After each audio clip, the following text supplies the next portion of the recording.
إن الحمد لله نحمده ونستعينه ونستغفره ونعوذ بالله من شرور أنفسنا ومن سيئات أعمالنا.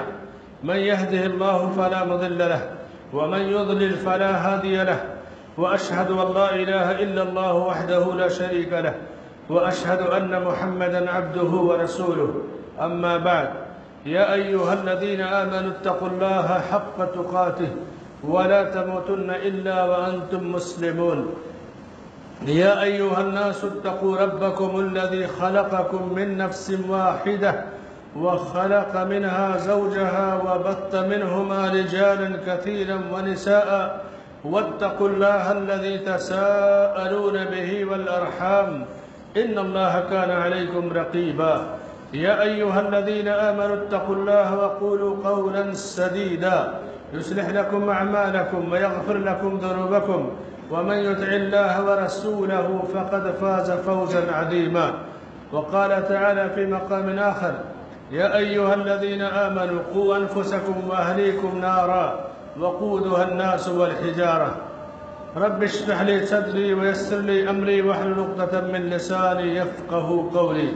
سبحانك لا علم لنا إلا ما علمتنا إنك أنت العليم الحكيم.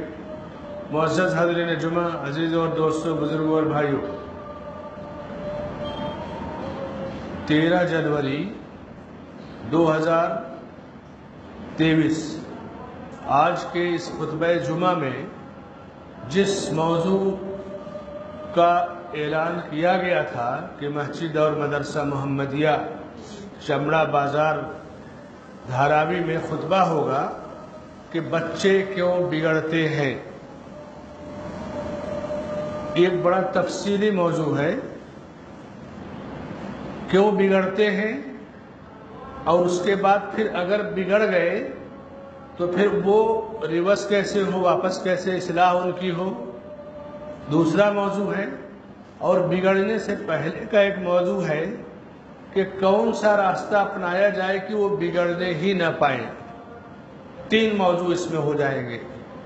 بگڑنے نہ پائیں نمبر 1، کیوں بگڑتے ہیں نمبر 2، بگڑ گئے تو پھر انہیں صحیح راستے پہ لایا کیسے جائے یہ نمبر 3. بنیادی چیز بچوں کے بگاڑ کے اسباب میں سے سب سے پہلی چیز اللہ کا ایک پیغام سنے.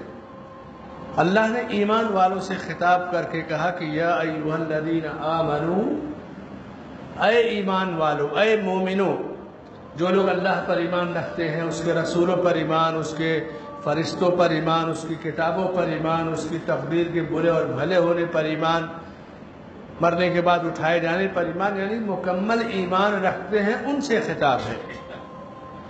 قوا انفسکم واہلیکم نارا، تم اپنے آپ کو اور اپنے اہل و عیال کو جہنم کی آگ سے بچاؤ. ظاہر سی بات ہے جہنم کی آگ میں بگڑے ہوئے بچے ہوں یا بگڑے ہوئے بڈھے ہوں، بگڑے ہوئے لوگ جائیں گے، راستے سے ہٹے ہوئے لوگ جائیں گے. ایمان پر اگر کوئی قائم ہے تو وہ اللہ کی جنت اس کے لیے ہے. اور یہ آیت یہ بھی بتا رہی کہ ایمان والوں کے بچے بھی بگڑ سکتے ہیں. اللہ نے خطاب کیا کہ دیکھو تمہیں ایمان کی نعمت مل گئی، تم عمل پر ہو، دین پر ہو، اپنی اولاد کی تم فکر کرو. اور جن ایمان والوں سے، جن مومنوں سے خطاب کیا گیا اس وقت صحابہ کرام کی جماعت تھی. زمین پر انبیاء کے بعد سب سے افضل جو ٹیم تھی ایمان والوں کی، وہ صحابہ کی ٹیم تھی. ان سے کہا گیا کہ اپنے آپ کو، اپنے اہل و عیال کو جہنم کی آگ سے بچاؤ جس کا ایندھن نافرمان انسان اور پتھر ہے.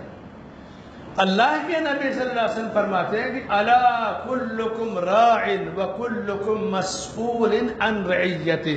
سنو، تم میں کا ہر آدمی نگراں ہے، چرواہا ہے. چونکہ عرب کے ماحول میں بکریاں چرانے کا، بکریوں پہ معیشت تھی ان کی.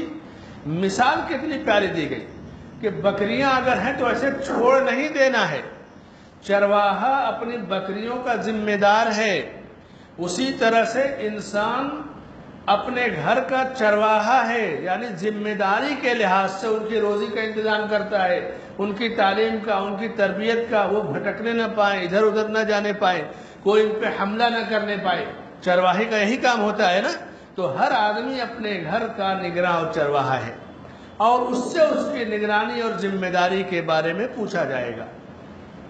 بعض اہل علم نے لکھا کہ انسان کے پاس اگر 2-4 بکریاں ہوتی ہیں، جیسے قربانی میں آپ بکرے لاتے ہیں، باندھ کر رکھتے ہیں، رات کو بہت سارے لوگ بکرے کو اپنے گھر کے اندر رکھتے ہیں، فلیٹ میں داخل کر دیں گے کوئی چور چوری نہ کر لے پائے. ہے کہ نہیں یہ احساس ذمہ داری کہ ہمارا قربانی کا بکرا نہ کہیں بھاگنے پائے، نہ کوئی اس کو چرا کر لے جانے پائے. اب انسان اپنی اولاد کے بارے میں اتنا بے فکر ہے کہ بیٹا کہاں گیا، بیٹی کس کے ساتھ گئی، اس کی فکر نہیں ہے. یعنی اولاد کو ہم نے بکرے اور بکریوں سے بھی کمتر درجہ دیا ذمہ داری کو نبھانے کے بارے میں. سب سے پہلی بنیاد اولاد کی تربیت، صحیح تربیت کہاں سے شروع ہوتی ہے؟ امام سعید بن مسیب رحمہ اللہ تابعی ہیں. تابعی کا مطلب کہ جو صحابہ کے شاگرد ہوں. ان کے پاس ایک آدمی آیا اور کہا کہ میں اپنے بچے کی صحیح تربیت کرنا چاہتا ہوں، میں چاہتا ہوں کہ صحیح راستے پر رہے، کیا کیا کرنا ہوگا مجھے راستہ بتائیے. تو انہوں نے پوچھا کہ تمہارے بیٹے کی عمر کتنی ہے؟ کہا 4 مہینہ. تو انہوں نے کہا کہ تب تو تمہارے بیٹے کی تربیت کا وقت نکل گیا. وہ شخص بہت پریشان ہوا کہ ابھی 4 مہینہ ٹائم ہے، اس میں کون سا وقت نکل گیا؟ ہماری سوچ کیا ہے؟ ابھی تو بچے ہیں، 9ویں 10ویں تک ہے، بچے ہیں، 10 12 15 سال کے ہو گئے، بچے ہیں، سدھر جائیں گے. ہم تو یہی کہتے ہیں نا. آپ غور کیجئے، وقت کے امام مشہور تابعی نے اس سے کہا کہ 4 مہینہ ہو گیا، تربیت کا وقت نکل گیا. اس نے سوچا کہ شاید آپ نے سنا نہیں برابر میری بات، ہو سکتا ہے 4 سال سمجھ لیے ہوں. کہا کہ میں 4 سال نہیں کہہ رہا ہوں، 4 مہینہ کہہ رہا ہوں. تو انہوں نے کہا میں بھی سمجھ رہا ہوں کہ تم 4 مہینہ کہہ رہے ہو، لیکن تمہارے بیٹے کی تربیت کا وقت چلا گیا، نکل گیا، اب وہ وقت واپس نہیں آئے گا. بہت پریشان ہوا. تو کہا یہ بتائیے کہ بچوں کی تربیت کا وقت کہاں سے شروع ہوتا ہے، کہاں سے اس کی تربیت کی جائے گی؟ کہا اولاد کی تربیت کا صحیح وقت رشتے کے انتخاب سے ہوتا ہے. جب تمہاری شادی کے لیے رشتہ تلاش کیا جا رہا تھا تو اس وقت تم نے جیسی جو ہے بیوی تم لائے ہوگے، جیسے گھرانے سے رشتہ لائے ہوگے، اب تو وہ چیز تمہارے گھر میں آ گئی. عموماً رشتے کے وقت عام لوگوں کا مزاج یہ ہے کہ اگر لڑکے کے پاس روزی روٹی کم ہے، بھلے وہ دیندار ہے، پڑھا لکھا ہے، تو ماں باپ کہیں گے ارے اس کے پاس تو کچھ نہیں ہے، وہ کہاں سے کھلائے گا، وہ کرائے کے مکان میں ہے، وہ کہاں سے پورا کر پائے گا، اور رشتہ توڑ دیتے ہیں. کوئی اگر خوشحال گھرانے کا رشتہ دار ہے، یعنی اس کے پاس اپنا کاروبار ہے، اپنا فلیٹ ہے، خوشحالی ہے، اور بگڑا ہوا لڑکا ہے، بیڑی پی رہا ہے، تمباکو پی رہا ہے، داڑھی منڈا ہے، بے نمازی ہے، لیکن دولت ہے، تو والدین ایسا رشتہ چن لیتے ہیں اور کہیں گے کہ شادی ہوگی تو وہ سدھر جائے گا. یہ جملہ والدین کا ہوتا ہے، اور اپنی بیٹی کو وہ تباہ کرتے ہیں، وہاں سے وہ بیٹی کے ساتھ ظلم کرتے ہیں. اور اس کے بعد یہیں پر سوچئے کہ جس ایمان و یقین کے ساتھ کہتے ہیں کہ ارے شادی کے بعد سدھر جائے گا، اگر یہی ایمان و یقین اس تعلیم یافتہ اور دیندار مگر بہت کم مالدار لڑکے کے بارے میں سوچتے کہ وہ تو اس کے پاس نہیں ہے، کہاں سے کھلائے گا، یہ سوچ سکتے تھے کہ جو رب سدھار سکتا ہے وہی روزی کا دروازہ بھی کھول سکتا ہے. کیا ضروری ہے کہ ہمیشہ ایک جیسی حالت میں ہو؟ لیکن ہم نے دینداری کو ریجیکٹ کر دیا، خوشحالی کو ترجیح دے دیا. اب ہمارے گھروں میں فساد بگاڑ کا وہیں سے سلسلہ شروع ہو جاتا ہے. تو اس سے کہا کہ دیکھو تم جیسی اس کی ماں لائے ہو، جیسی بیوی لائے ہو، اب تربیت ختم تمہاری، جہاں سے رشتہ چنے ہو. اسی لیے بعض اہل علم نے لکھا کہ رشتہ کرتے وقت ماں یا باپ دونوں میں سے کسی ایک کو ضرور دیکھنا چاہیے کہ ان کی دینداری کس درجے کی ہے، کیونکہ وہ اس چیز کو گھر میں لے کر کے آتی ہے. تو تربیت کا وقت رشتے کے انتخاب سے شروع ہوتا ہے، اور جب کوئی وقت نکل جاتا ہے تو وہ واپس نہیں آتا ہے. بڑی مشکل سے وہ چیز اس کو کور کیا جاتا ہے۔ آپ کاروباری دنیا میں ہیں، آپ زیادہ جانتے ہیں کہ وقت نکلنے کے بعد کتنا جو ہے پریشانی ہوتی ہے کسی کام کو اٹھانے میں، کرنے میں۔ میں سمجھتا ہوں کہ ہم میں سے زیادہ تر لوگ کھیتی باڑی کے آبائی طور سے لوگ ہوں گے۔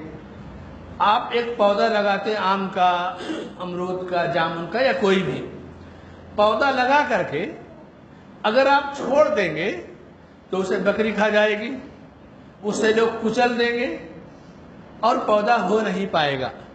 یا اس پودے کے اوپر کوئی اینٹا رکھ دیں گے، یا پودے پر گیا کوئی ایک مٹی کا ڈھیر اس کے اوپر پھینک دیا، گوبر پھینک دیا، کچرا پھینک دیا، وہ پودا دب جائے گا۔ واضح ہر چیز اس بات کو، ہر آدمی اس کو جانتا ہے۔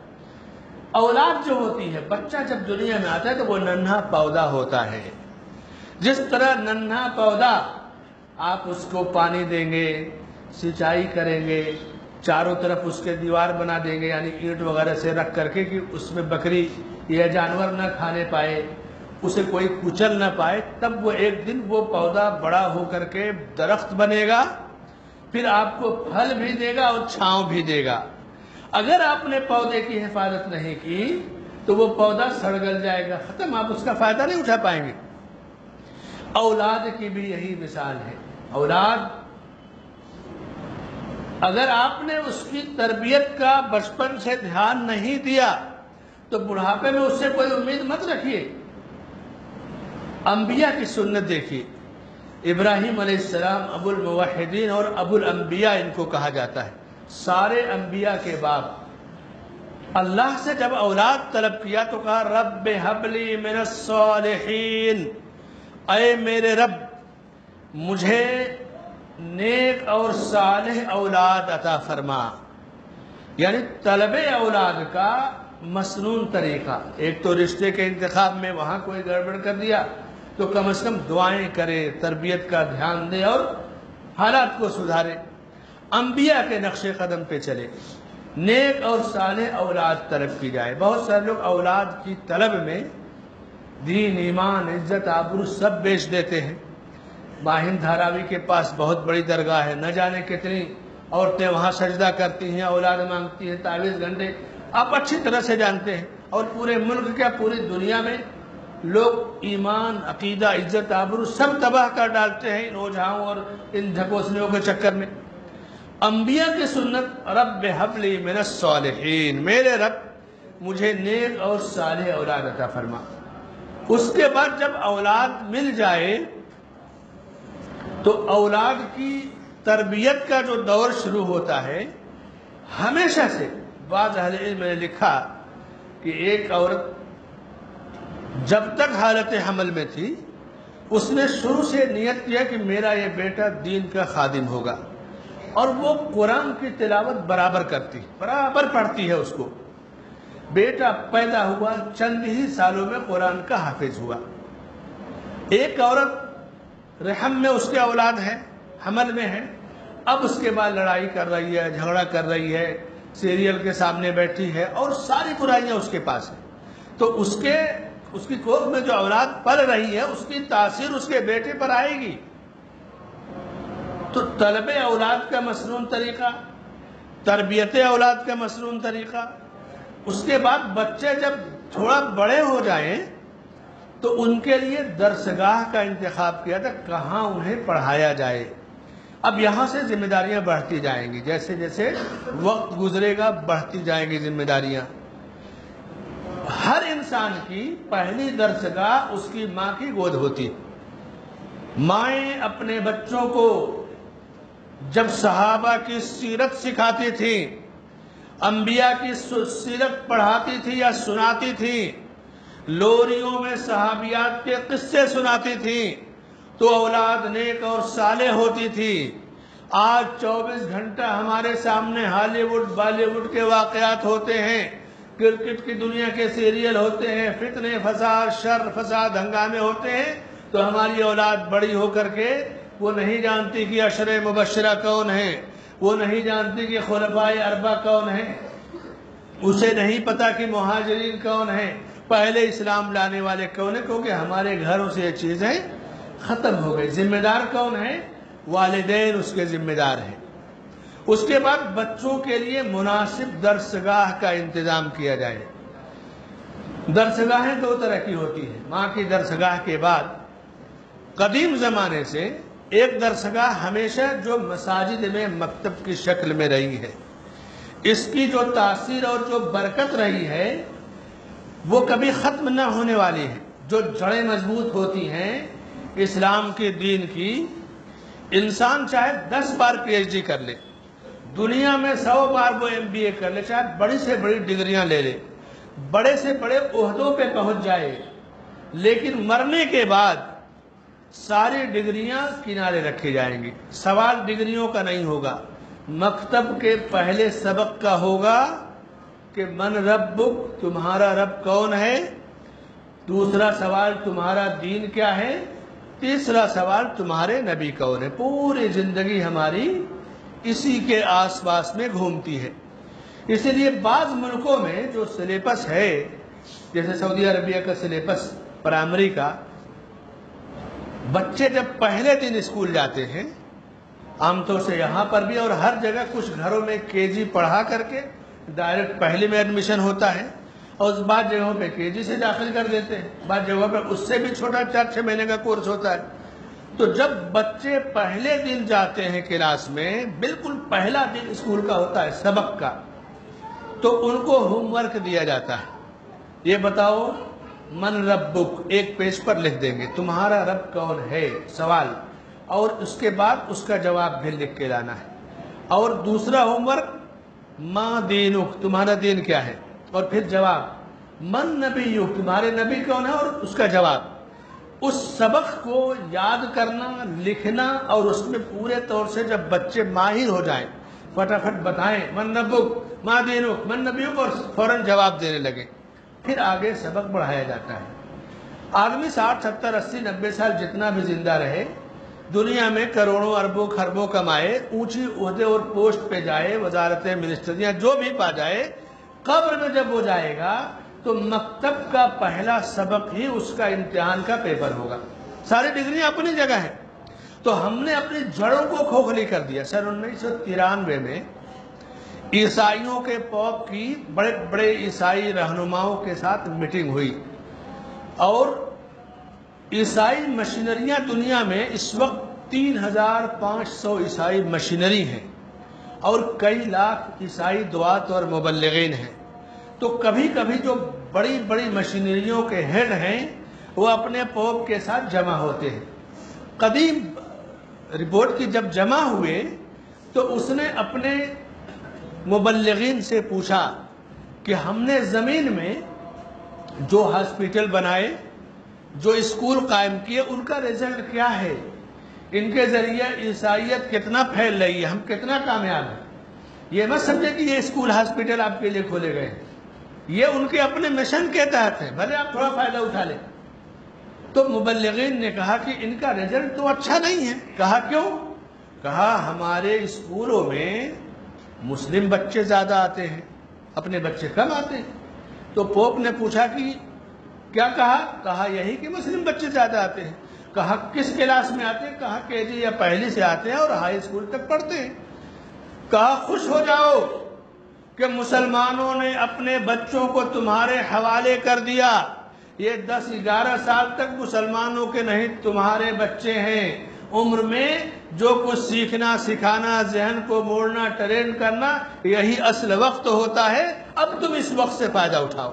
یہ بچے نام کے گھروں کے مسلمان ہیں، لیکن یہ اسلام کا یا مسلمانوں کا کوئی کام نہیں کریں گے۔ یہ تمہارے بچے، تمہارے نمائندے ہوں گے، کل تمہاری وہ بنگائیں، تم پہ اتنی محنت کرو، آگے بھی جائیں گے، چاہے جس بھی بلندی پر، یہ تمہارے نمائندے ہوں گے۔ آپ دیکھیں بہت سارے مسلمان بڑی بڑی پوسٹوں پہ ہیں، لیکن ان کی جب بات سنیں تبصرہ، تو وہ جملہ یا حملہ مسلمانوں ہی پہ کریں گے، دفاع عیسائیت کا کریں گے، کیونکہ ان کی جو جڑیں ہیں، ان کی برین واشنگ جس کو کہتے ہیں، وہ تو پرائمری اور ہائی اسکول تک مکمل کر دی گئی ہے۔ میرے بھائیوں، یہ سب سے خطرناک پہلو ہے۔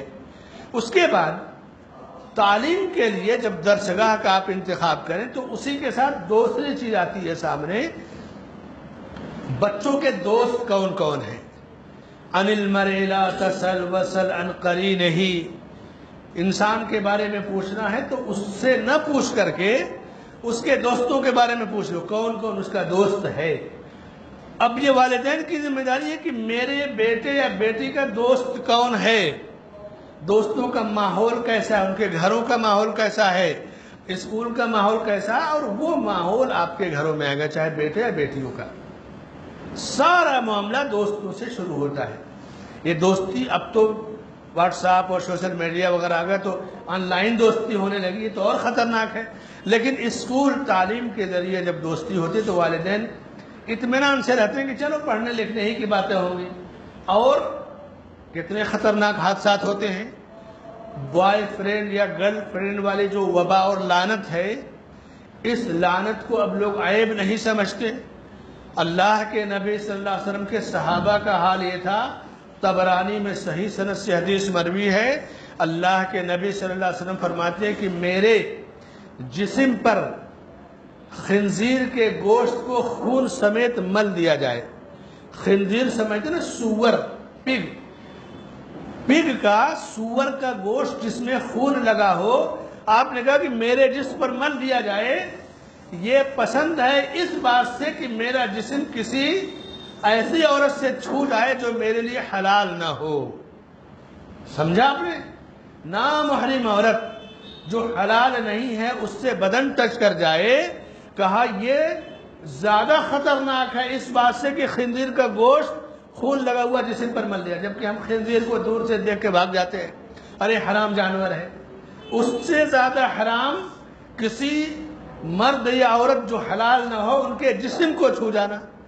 آج تو پارٹنرشپ کا معاملہ، بوائے فرینڈ کا معاملہ، دوستی کا معاملہ، آج تو سماج میں آپ رہتے ہیں، حالات کو زیادہ جانتے ہیں، علماء کی باتیں منبر و محراب سے لوگوں کی نجی زندگیوں پہ اثر نہیں کر پاتی، اس لیے کہ لوگ نجی طور سے اتنا خطرناک فیصلہ کر لیتے ہیں، اور جب کوئی آدمی بڑا فیصلہ کر لیتا ہے تو پھر وہ اللہ کا قانون، نبی کا قانون بھی نہیں مانتا، اللہ یہ کہ کوئی بڑی مصیبت، بڑی تباہی آتی ہے تب وہ اپنے خالق و مالک کو یاد کر کے پھر لوٹتا ہے۔ اور اللہ اسی لیے بعض بندوں کو آزماتا ہے کبھی کبھی۔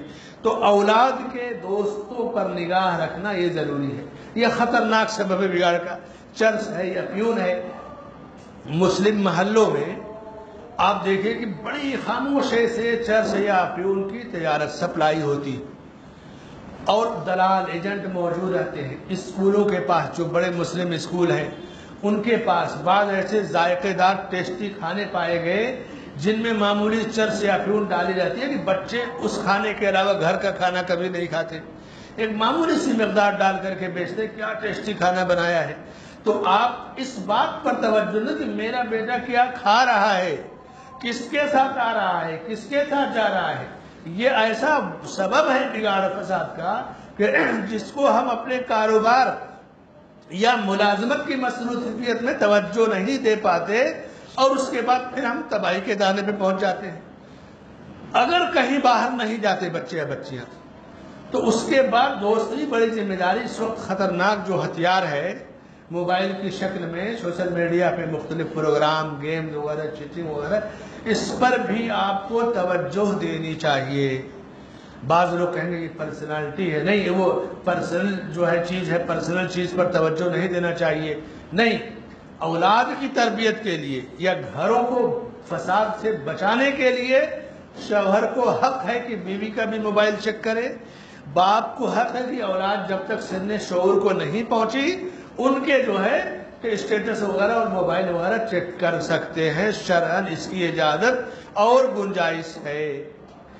بعض لوگ اپنی اولاد کی بڑی غلطیوں کو بھی بہت چھوٹی مانتے ہیں، کسی نے کسی کو گالی بھی دے دیا تو مسکرائیں گے، جبکہ ہونا یہ چاہیے، پہلے زمانے میں آپ سنتے ہوں گے کہ اگر کسی کے بیٹے نے گالی دے دیا تو گاؤں کا کوئی بھی بزرگ اسے ایک دو جھپڑ لگا دیتا، اور گھر پہ کمپلین آتا تو ماں یا باپ کہتے کہ ٹھیک کیا آپ نے، اور لگانا چاہیے تھا۔ یہ ماضی میں تھا ہمارے ہندوستان کے دیہاتوں میں۔ آج بیٹا چاہے جتنا بڑا جرم کر جائے، یہاں تک کہ اسکولوں میں حادثات ہوتے کہ ٹیچر نے کسی غلطی پر اگر تنبیہ کی ایک دو ڈنڈے سے تو باپ پہنچ جائے گا کہ میں کھلاتا پلاتا ہوں، آپ کون ہوتے ہو مارنے والے؟ تو یہ بھی بگاڑ کا ایک سبب ہے۔ ٹھیک ہے آپ ٹیچر سے بحث کر سکتے ہیں، لیکن بچہ وہاں موجود نہ رہے تاکہ اس کے دماغ میں شیطان نہ آئے کہ دیکھو میرے والد نے ٹیچر کو ڈانٹ دیا، فلاں کو ڈانٹ دیا۔ آپ کو حق ہے کوئی آپ کے بیٹے کو مارے، اس سے پوچھے، وجہ پوچھے، کوئی حرج نہیں، بیٹے کو وہاں سے کنارے کر دے، اس کے کانوں میں آپ دونوں کی گفتگو نہ جائے۔ یہ تربیت کا بڑا مناسب اور پیارا پہلو ہے۔ بچوں کے بگاڑ میں اس وقت ایک اور خطرناک مصیبت عام طور سے بڑی فیملیوں میں، بڑے گھروں میں وقت پر شادی نہ کرنا۔ 24-25 سال کو لوگ کہتے ہیں ابھی کیا عمر ہے، اور 30-32 سال کے ہو جائیں گے تو میں کہہ رہے ابھی تو 25 سال کا ہے، عمر کم بتائیں گے اور شادیاں جو ہے تاخیر سے کریں گے۔ تو پھر کیا ہوگا؟ بدکاری بڑھے گی، زناکاری بڑھے گی، اور اس کے بعد کالج پارک یا سمندروں کے ساحلوں پہ ایک دوسرے کے ساتھ اپنا وقت گزاریں گے اور آپ کی آنکھوں میں دھول جھونکیں گے۔ آپ کیا کریں گے؟ آپ بڑے پیمانے پہ پروگرام بنائیں گے شادی کا، لاکھوں کا بجٹ، لاکھوں کا جو ہے ٹارگٹ، اور اسی میں پتہ لگا کہ گھر کی عزت و آبرو تباہ ہو گئی۔ والدین کی ذمہ داری ہے کہ وقت ہو جائے تو شادی کرنے میں تاخیر نہ کریں۔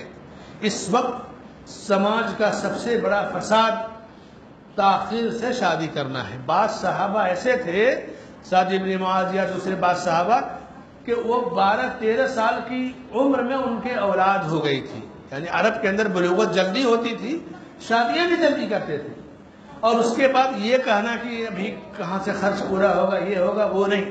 یہ فطری چیز ہے۔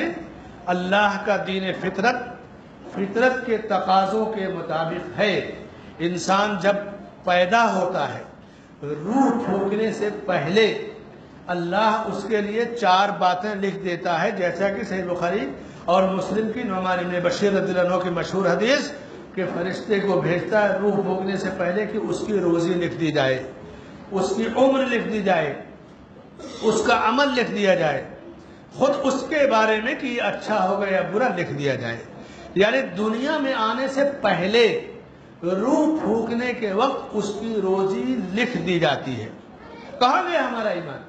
آج ہم ایمان سے خالی ہیں۔ ٹھیک ہے، یہ نہیں کوئی کہتا کہ والدین پر اولاد بوجھ ہو، لیکن رزق کے دروازے کھلے ہوئے ہیں۔ شادی میں تاخیر یہ سماج کی تباہی کا ایک بڑا خطرناک سبب ہے۔ بچوں کے بگڑنے کا ایک خطرناک سبب یہ بھی ہے کہ احساس کمتری یا احساس برتری۔ بعض بچے جو بڑے گھرانوں کے ہوتے ہیں، یہاں تک کہ کلاس میں ٹیچر کے سامنے بھی وہ احساس برتری میں رہیں گے۔ میں فلاں کا بیٹا ہوں، اتنی فیس دیتا ہوں، میرے ساتھ یہ گاڑی آئی، ڈرائیور، یہ وہ، ٹیچر کے ساتھ بھی وہ برا سلوک کرتے ہیں۔ نتیجہ کیا ہوتا ہے؟ ٹیچر کی کبھی بد دعا مل گئی، لوگوں کی بد دعائیں لگ گئی، بیٹا تباہ ہو گیا۔ دولت کو جانے آنے میں دیر نہیں لگتی ہے۔ اور بعض بچے احساس کمتری میں ہوتے ہیں کہ میں کیسے پڑھ سکتا ہوں، میں کیسے وہاں تک جا سکتا ہوں۔ تو کمتری کا احساس یا برتری کا، دونوں تباہی کا سبب ہے۔ اولاد کے اندر جب اسلامی جڑیں کمزور ہوں گی بنیادی، تو یہ دونوں چیزیں آتی ہیں۔ ہمیشہ احساس کمتری سے باہر نکلیے، اپنے آپ کو کمتر مت سمجھیے، اور احساس برتری کی آپ اپنے آگے کسی کو حقیر نہ جانیں۔ یہ دونوں چیزیں سب سے خطرناک ہیں اولاد کے لیے۔ اولاد کے ذہنوں کو بگاڑنے کا ایک بڑا سبب یہ بھی اہل علم نے لکھا ہے کہ گھروں میں ماں باپ سے جو آپسی جھگڑے ہوتے ہیں، اختلاف ہوتے ہیں، بہت سارے گھروں میں ڈیلی ماں اور باپ کے درمیان لڑائی ہوتی ہے، گالی گلوچ ہوتی ہے۔ بعض گھروں میں باپ جو ہے شوہر بیوی کو ڈانٹے گا کہ جاؤ اپنے گھر سے اتنے پیسے لا کر کے دو۔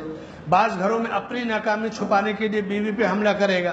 یعنی الگ الگ اسباب ہوتے ہیں، کہیں ہرس، کہیں لالچ، کہیں زیادہ ہو گیا تو اس کا غرور، گھمنڈ۔ والدین کے آپسی جھگڑے یہ اولاد پر منفی اثر ڈالتے ہیں۔ کچھ دنوں پہلے 2 بچے بیٹی اسٹیشن پر پائے گئے۔ پولیس نے ان کو گرفتار کیا کہ یہ بچے لاوارث ہیں۔ ان سے پوچھا گیا تو وہ بچے حیدرآباد سے بمبئی آئے تھے. جب پوری رپورٹ دی گئی تو بچوں نے کہا کہ ہمارے ماں باپ کا آپس میں ڈیلی جھگڑا ہوتا تھا، نہ کسی کو ہمارے کھانے کی فکر تھی، نہ پہننے کی، نہ اسکول کی فیس بھرنے کی. ہم جب بھی آتے دونوں لڑتے رہتے تھے. ہم لوگ سوچتے کہ ہم کیا کریں. ایک دن ماں نے 2-3 ہزار روپیہ دیا کہ جاؤ فلاں بینک میں جمع کر دو فیس کے لیے یا اس طرح سے. ہم لوگوں نے مشورہ کیا اور آئے اور بمبئی والی ٹرین میں بیٹھ گئے. اس کے بعد پولیس نے ان کے والدین کو فون کیا، آئے اور لے کر کے گئے. تو ماں باپ کے آپسی جھگڑے سے بچے گھر سے فرار ہو جاتے ہیں، بیٹیاں گھروں سے فرار ہو جاتی ہیں، ایسی ملازمت چپکے سے کرنے لگتے ہیں کہ ماں باپ کو پتہ بھی نہیں لگتا ہے. کوئی بھی نوکری کر لیتے ہیں کہ بھائی میں کیسے تانا سنوں گا، چلو میں کسی کا گھر صاف کروں گا، چپل صاف اٹھاؤں گا، جھاڑو لگاؤں گا، گاڑی دھلوں گا. کام کی کمی نہیں ہوتی ہے. تو جتنا خوشحال زندگی گھروں کی ہوگی اس کی تاثیر اولاد پر آئے گی. اسی لیے اللہ کے نبی صلی اللہ علیہ وسلم فرماتے تھے الدنیا متاع، دنیا تو ایک فائدہ اٹھانے کی چیز ہے. وَخَيْرُ مَتَاعِ الدُّنْيَا الْمَرْأَةُ الصَّالِحَةُ، اور دنیا کی بہترین پونجی اور فائدہ اٹھانے کی چیز نیک اور صالح عورت ہے. اور روزی کی جو مختلف قسمیں اللہ اور جو ہے اہل علم نے لکھی کہ ہم سمجھتے ہیں کہ صرف مال و دولت ہی روزی ہے. نہیں، مال و دولت روزی ہے، صحت اور تندرستی بھی ایک روزی ہے، وقت میں برکت ایک روزی ہے، اولاد ایک روزی ہے. کتنے لوگ دیکھیے کہ مال و دولت ہے لیکن اولاد سے محروم ہے، وہ روزی کی ایک بڑی قسم ان کے پاس نہیں ہے. کتنے لوگ اولاد ہے، صحت ہے، مال و دولت نہیں ہے. کسی کے پاس مال و دولت اولاد ہے، صحت نہیں ہے. تو رزق کی جہاں مختلف قسمیں ہیں ان میں ایک بڑی قسم اولاد ہے، اور صالح اولاد سب سے بڑی نعمت ہے. تو جب نعمت کی ناقدری ہوگی تو ظاہر سی بات ہے کہ وہ نعمت ضائع ہو جائے گی.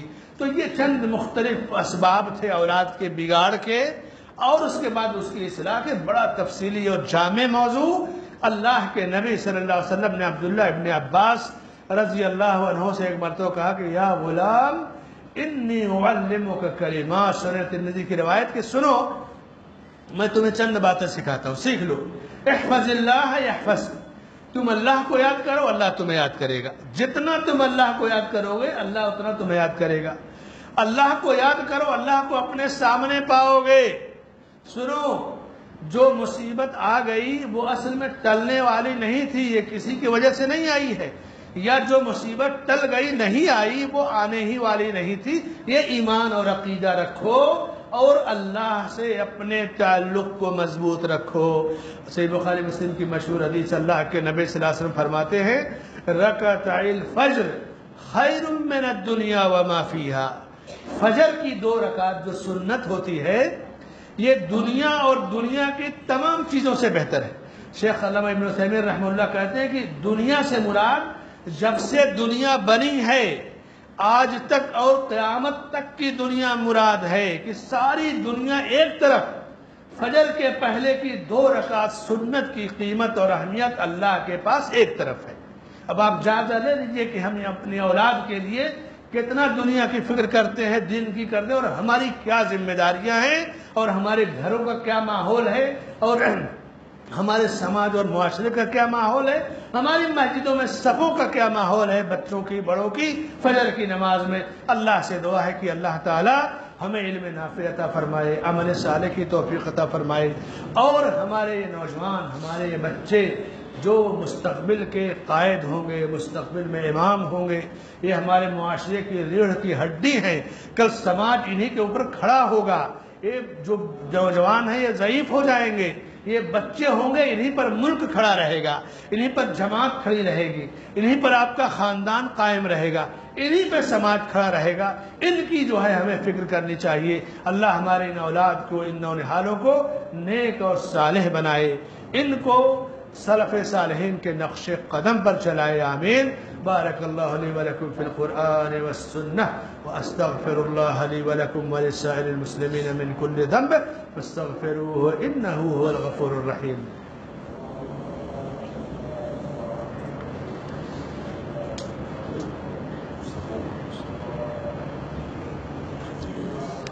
إن الحمد لله نحمده ونستعينه ونستغفره ونعوذ بالله من شرور أنفسنا ومن سيئات أعمالنا. من يهده الله فلا مضل له ومن يضلل فلا هادي له. وأشهد أن لا إله إلا الله وحده لا شريك له وأشهد أن محمدا عبده ورسوله. أما بعد، إن الله وملائكته يصلون على النبي يا أيها الذين آمنوا صلوا عليه وسلموا تسليما. اللهم صل على محمد وعلى آل محمد كما صليت على إبراهيم وعلى آل إبراهيم إنك حميد مجيد. اللهم بارك على محمد وعلى آل محمد كما باركت على إبراهيم وعلى آل إبراهيم إنك حميد مجيد. اللهم أعز الإسلام والمسلمين، اللهم أذل الشرك والمشركين، اللهم انصر من نصر الدين، اللهم اخذل من خذل الدين، اللهم ارحم علينا وعلى والدينا وعلى جميع المسلمين يا رب العالمين. ربنا آتنا في الدنيا حسنة وفي الآخرة حسنة وقنا عذاب النار. سبحان ربك رب العزة عما يصفون وسلام على المرسلين والحمد لله رب العالمين.